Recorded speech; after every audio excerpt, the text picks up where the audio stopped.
요즘도 있는지 모르겠지만 제가 초등학교 때 바른생활이라는 과목이 있었습니다.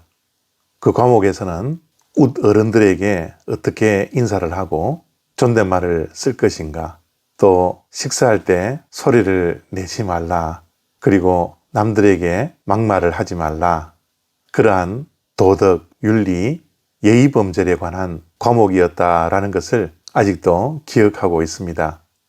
학교에서 바르게 살아갈 수 있도록 교육한 것입니다. 사람이 사람답게 살 수 있도록 하는 것이죠. 잠언 23장 17절부터 19절까지 말씀입니다. 내 마음으로 죄인의 형통을 부러워하지 말고 항상 여호와를 경외하라.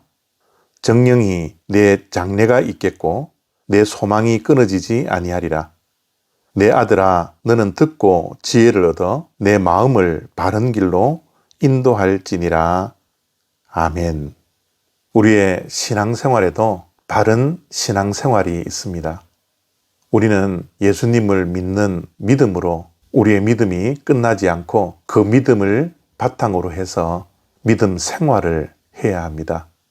그냥 믿음 생활을 하는 것이 아니라 바른 믿음 생활을 해야 하는 것이죠. 굽어지지 않고 삐뚤어지지 않고 곧고 반듯한 믿음 생활을 우리가 해야 합니다. 우리가 바른 생활을 배워서 이 땅에서 바른 삶을 살아가는 것처럼 믿음도 마찬가지입니다. 그래서 오늘 3절 말씀에는 내 마음을 바른 길로 인도하라고 말씀하고 있습니다. 정도를 걸어라 라는 말씀이죠. 인터넷에 보니까 정도를 걷다라는 시가 있었습니다. 그 시를 여러분들에게 소개해드립니다. 길이 아니면 걷지 말고, 옳은 길이 아니면 보지 말고, 뜻이 없는 일은 행하지 마라. 마음이 무거워지면 몸이 무거워지고 정신은 흐려지나니 가야 할 길이 두려워 쉬운 길을 선택하면 유혹에 빠지기 쉽고 큰 고난이 기다리니 마음의 중심을 바로 두고 묵묵히 걷길 바라노라. 이렇게 세상 살아가는 것도 바른 길을 걸어야 하고 바른 삶을 살아야 합니다. 특별히 우리 믿는 자들은 하나님 보시기에 바른 길을 걸어야 하고 바른 믿음 생활을 해야 하죠.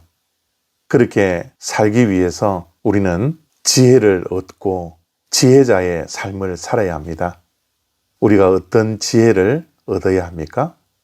세상의 지혜가 아니라 하나님을 경외하는 것이 지혜의 근본입니다. 여기서 하나님을 경외해야 한다는 것은 여러 가지 뜻이 있겠지만 하나님의 다스림을 받는 것입니다. 하나님의 통치를 받는 것이죠. 하나님의 말씀 따라 살아가는 것입니다. 그것이 우리 믿는 자들의 바른 믿음 생활입니다. 내 마음대로가 아니라 내 소견에 옳은 대로가 아니라 눈에 보이는 대로 마음이 가는 대로 살아가는 것이 아니라 하나님의 말씀 따라 하나님의 뜻대로 살아가는 것이 바른 믿음 생활입니다. 그것이 바로 지혜자의 삶인 것이죠. 그래서 오늘 1절 말씀을 보니 죄인의 형통함을 부러워하지 마라 라는 지혜를 말씀해 주십니다. 우리는 다른 사람들과 비교하여서 때로는 부러울 때가 있죠. 내가 가지지 못한 것을 남들이 가지고 있을 때 그것을 바라보며 부러워할 때가 있습니다. 그러나 오늘 말씀은 악인들의 형통을 보고 부러워하지 마라 라는 것입니다. 우리가 살아가는 현실 속에 악인들, 죄인들이 형통하게 보일 때가 있습니다. 믿음 생활을 잘하고 있는 우리보다도 악인들이, 죄인들이 더 잘 사는 것처럼 보일 때가 많이 있습니다. 그러나 그것을 보고 부러워하지 마라 라는 것입니다. 왜냐하면 우리는 사람을 보는 것보다 하나님을 먼저 봐야 합니다. 하나님을 경외하며 하나님 중심으로 살아가는 삶이기에 그것이 바르게 살아가는 믿음 생활이라는 것을 우리가 믿고 있기에 우리가 비록 악인보다 조금 못한 삶을 살아간다 할지라도 우리가 걷는 길이 바른 길이라는 자긍심을 가지고 기쁨과 감사함으로 하나님 주시는 평강으로 살아가는 것이 믿음의 삶이요, 지혜자의 삶이요, 바른 믿음 생활이라는 것을 우리는 잊지 않아야 합니다.